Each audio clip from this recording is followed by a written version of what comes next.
everybody, happy weekend. Welcome to the week in Marvel Avengers Alliance. We are looking at the first week of May. It is almost Mother's Day. So, let's talk about the week Marvel Avengers Alliance here on May 6th. So the first thing I want to do is spread a little love to the other Marvel games before we get into Marvel Avengers Alliance, and let's talk about Marvel Heroes. Now, Marvel Heroes is finally getting into the Civil War event themselves. Much like MAA1, these guys were a little late, but unlike MAA1 and more like the other Marvel games, Marvel Heroes is sticking with the movie Civil War event. So now that it is Friday, if you come to the Marvel Heroes site and you log in, you can redeem a code.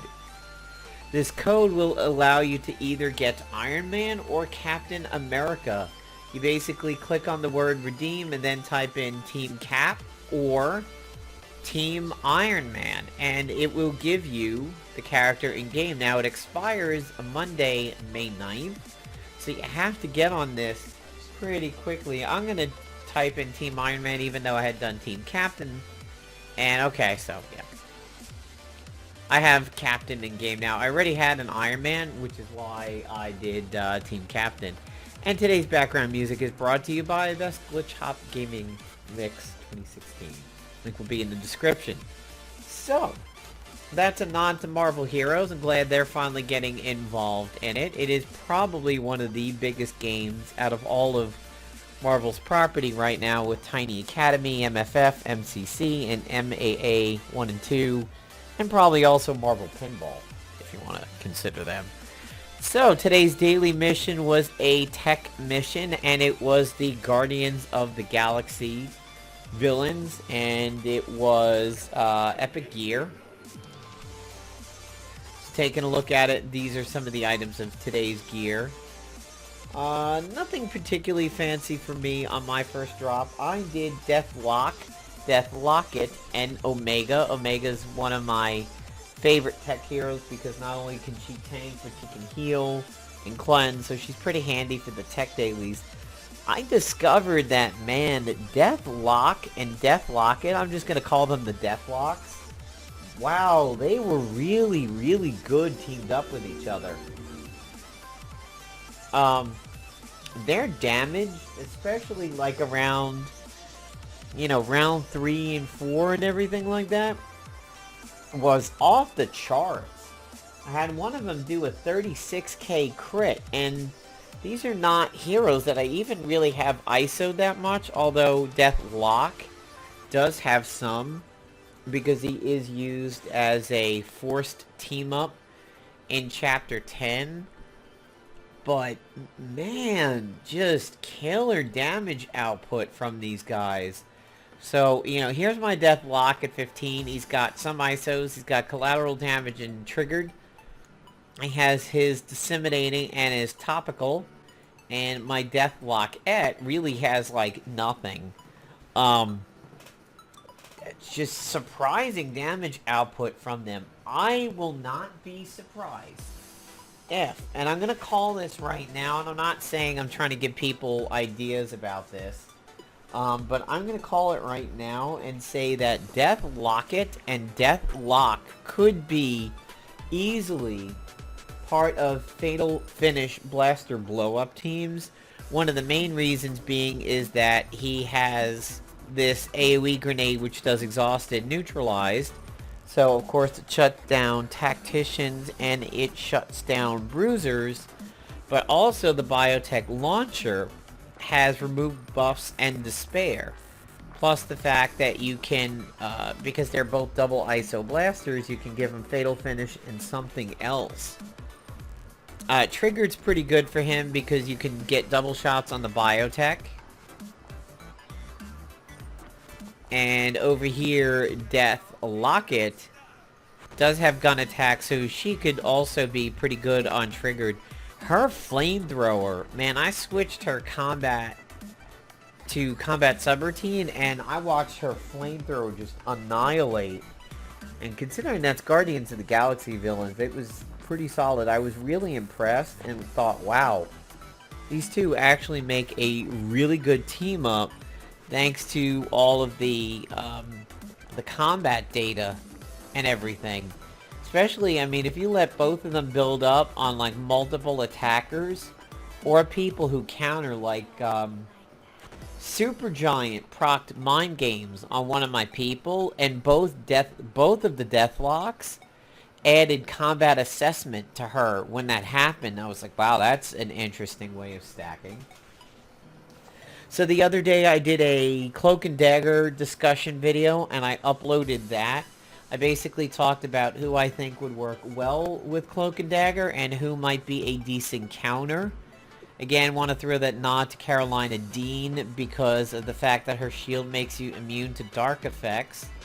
I also mentioned some gear on the agent that would help. We can't forget about the lunacy when used on offense, because the lunacy does put out delirium effects, psychic delirium effects. Also, the experiment may help to purge some of the psychic effects that get put on your team. So the techno-organic endoskeleton, which people already like thanks to Kurth, could definitely be coming into play the next PvP season if we start seeing a lot of Cloak and Daggers around. Spec Ops 34 is marching along nicely. We have 27 days left. This is a very long Spec Ops. It is extremely, it's very ISO intensive. I found the missions were fun. The Captain Marvel side of Mission 3 seems to go by like really quick. And 4 is also pretty simple. It's just a few battles, a whole bunch of deploys, and then you do High Evolutionary and Kang.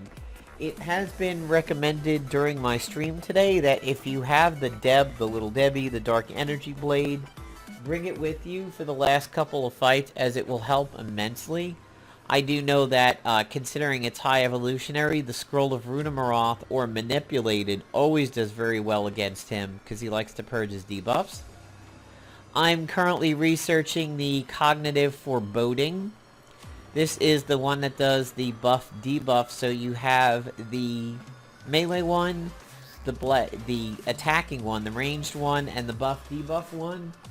As was pointed out on Friday's stream, they do really high damage, especially if you have some kind of buff going on, like escutcheon stacks or blaster bonus or enraged, and anything increasing the damage of your character. These pre-counters are going to be really strong. Now, these are not interrupts. They're just like the Black Roscoe, basically. They pop before the attack, but then the attack goes through.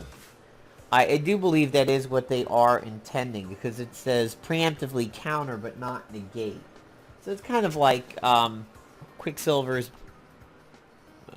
Back from the Future attacks.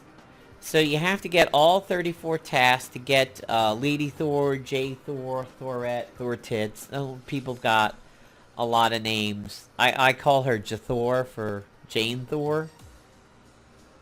And I'm at task 20, so it's getting pretty close to Blue Marvel. As I've stated, I think Blue Marvel is going to be ridiculous with Cloak and Dagger. I think the two of them will... I don't know how the AI is going to work on them fully, but these guys are capable of so much cleaning and just incredible amounts of debuff removal and big heals and everything. A lot of sustain. I mean, even just one of them paired with somebody else is going to be like Iron Fist coming back. But just huge amounts of sustain if these two run together. But at that point, I would think that the agent has to be the one who is the killer. The agent needs to have something like the Coulson gun, just some big hitter in there to make up for the weakness of the others. Now, Cloak and Dagger, obviously, there is no offensive weakness. Excuse me. Blue Marvel, on the other hand, I can't get a feel for how much damage he can do yet. It just seems a little mild, but his heals are great, along with his rising up capabilities. And the fact that, like, he's Heimdall, where he guarantees them, rather it be, you know, one of a random set.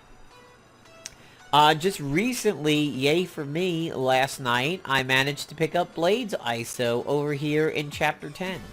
So that now means I have the Morbius one, and I have the Blade one. So that heroic is now completely off the table for me. Still don't have an Ionic Devourer, still don't have this ring. Now that we have Cloak and Dagger, the evil version of this ring, the challenge mode of this ring, may become really, really strong. If it counts as a delirium effect, it may give Cloak and Dagger something else to exploit. I do have this weapon, the challenge mode of the Psionic Rifle. Never really use it. Do not have anything over here, unfortunately, and do not have anything over here, and do not have anything from Chapter 5. In terms of the weapons, I do have a smattering of ISO. Still no PvP, fortunately, but I am happy to report that I have, during the practice run for the Spec Ops, run at least into one person who used Cloak and Dagger on defense. And I will say that the AI does not use Cloak and Dagger stupidly. I was pretty impressed with how the AI handled Cloak and Dagger. In other Marvel news, future fight, the Iron Man Captain fight resolved one time. Iron Man won, and they gave you the choice again to go pick a side. Iron Man's rewards were declared to be a little bit better, and he did win the first time. In Marvel Avengers Alliance-5, we still have the Spec Ops going on over there. It seems to be we have something really strange going on this season with the 30s. If you were level 30 at the beginning of this PvP season, you seem to be put into this PvP bracket where everything is upscaled to 30. So if you're going in there with 25s, 26s, they're getting upscaled to 30. The problem is they can't compete with natural 30s because there's additional ISOs which can unlock the ability to run a 6-pack bonus and then a 2-pack. Haha. So, there are things that being natural 30 have in its favor, but I am getting my ass kicked in this Agent Carter season. And I implore you people, realize that you can't lose anything on defense. So if you scuttle your PvP team when you're not using it, you're doing good for your fellow man. You're allowing people to rank up, which in no way, shape, or form is competitive against you. It doesn't affect you in any way. This isn't the percentage based or the ranking based of MAA 1. Everybody's ranked individually, and you earn your spot, and that's it. And this season has been completely kicking my ass. I'm running into protector bypasses. I'm running into huge, heavy hits. It's been a nightmare. I mean, last season at this point, I was cruising through the teens and the middle teens, and it was not really that big of a deal. This time, I'm like, just getting my ass kicked every match, whether I win or lose, and it's been awful. And I'm not really too sure what's the cause of that, but, you know, do something nice for your fellow MAA2 players. Scuttle your team when you're not using them. There's no reason not to. It doesn't affect you unless you accidentally start an offensive match with your shit team in, but, you know, just help people out a little bit. Don't run the strongest team when you're away from the game. So, well, guys, that's it for the week in Marvel Avengers Alliance. We've talked about a few games. We've got the Spec Ops going on over here, and there's still a lot of time left. And remember, guys, send your allies ISOs in this. This is a very intense Spec Ops when it comes to ISO usage, so help your brothers and sisters out in the game. and feed them as many ISOs as you can. And, you know, bounce your inactive allies out and get some active ones, and just click your allies daily and keep that stock up. Thanks, guys. Have a good weekend.